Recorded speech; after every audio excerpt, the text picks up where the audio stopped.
আসসালামু আলাইকুম ওয়া রাহমাতুল্লাহ। আরবি আরাকান বাংলা নিউজে আপনাদের স্বাগতম। সঙ্গেই থাকছি আমি আয়েশা।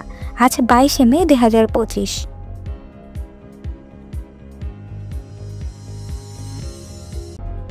আরাকান আর্মি রোহিঙ্গা পরিবারগুলিকে তাদের পৈতৃক গ্রাম থেকে জোরপূর্বক উচ্ছেদ করে রাখাইন পরিবারগুলিকে তাদের জায়গায় পুনর্বাসিত করার ফলে উত্তর রাখাইন রাজ্যে উত্তেজনা ক্রমশ বাড়ছে।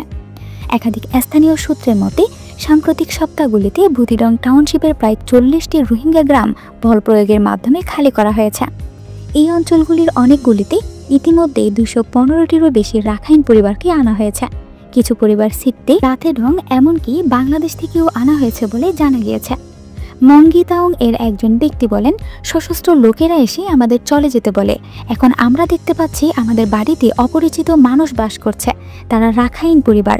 তাপিন চাং এ আরেকজন রোহিঙ্গা বাসিন্দা গত সপ্তাহে প্রায় 80টি রাখাইন পরিবারের আগমনের বর্ণনা দিয়েছেন। আমাদের প্রতিবেশীরা বলছেন যে অন্যান্য গ্রামেও একই ঘটনা ঘটছে।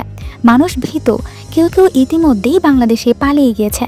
সম্প্রতি পালিয়ে আসা এক যুবক বলেন, তারা রোহিঙ্গাদের জমি দখল করার জন্য বাংলাদেশ থেকে আরও লোক আনা হবে। এটি কেবল বাস্তুচ্যুতি নয়, এটি প্রতিস্থাপনের একটি ইচ্ছাকৃত কৌশল।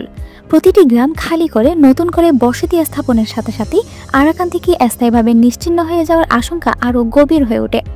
মানবাধিকার পর্যবেক্ষকরা সতর্ক করে দিয়েছেন যে জরুরি আন্তর্জাতিক মনোযোগ না দেওয়া হলে পরিস্থিতি বাংলাদেশের শরণার্থীদের নতুন ঢেউয়ের দিকে নিয়ে যেতে পারে, যেখানে রোহিঙ্গা ঐতিহ্য এবং জমি পদ্ধতিগতভাবে নিশ্চিহ্ন হয়ে যাবে।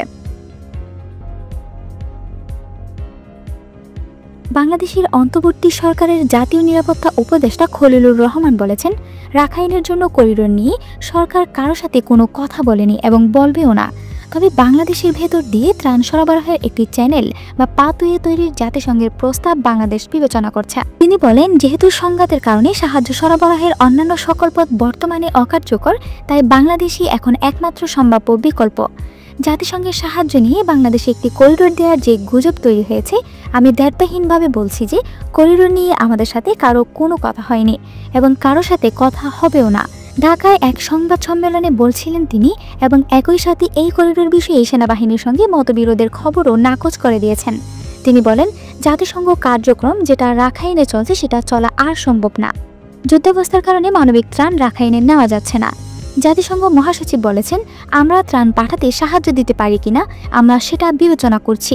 প্রসঙ্গত, বাংলাদেশের পররাষ্ট্র উপদেষ্টা তৌহিদ হোসেন গত 27 এপ্রিল ঢাকায় পররাষ্ট্র মন্ত্রণালয়ে ব্রিফিংয়ে বলেছিলেন, মিয়ানমারের রাখাইন রাজ্যের রোহিঙ্গাদের জন্য শর্ত সাপেক্ষে মানবিক করিডোর দেওয়ার বিষয়ে বাংলাদেশ নীতিগতভাবে রাজি হয়েছে। এরপরই মানবিক করিডোর বিষয়টি আলোচনার কেন্দ্রে চলে আসে। বিএনপি সহ প্রধান রাজনৈতিক দলগুলো তীব্র প্রতিক্রিয়া প্রকাশ করে এবং এর বিরোধিতা করে। অন্তর্বর্তী সরকারের এই ধরনের স্পর্শকাতর বিষয়ে পদক্ষেপ নেওয়ার এখতিয়ার আছে কিনা সেই প্রশ্ন উঠতে শুরু করে। এমনকি বিষয়টি নিয়ে বাংলাদেশের সামরিক বাহিনীর সঙ্গে সরকারের মতপার্থক্য দেখা দিয়েছে এবং জাতিসংঘের মাধ্যমে আমেরিকা করিডোরের জন্য চাপ দিচ্ছে, এমন বিভিন্ন খবরও নানা মাধ্যমে প্রচার হতে শুরু করে। ফরেন সার্ভিস একাডেমিতে বুধবারের সংবাদ সম্মেলনে বাংলাদেশের জাতীয় নিরাপত্তা উপদেষ্টা খলিলুর রহমান এসব বিষয়ে প্রশ্নের উত্তর দিয়েছেন। তিনি দাবি করেন, সেনাবাহিনীর সঙ্গে তিনি ঘনিষ্ঠভাবে কাজ করছেন এবং তাদের মধ্যে কোনো পার্থক্য নেই। তাছাড়া জাতিসংঘ মিয়ানমার সরকার ও আরাকান আর্মির সাথে আলোচনার কথা জানালেও করিডোর বা এসব বিষয়ে সরকারের উপর কোনো চাপ নেই বলে দাবি করেছেন তিনি।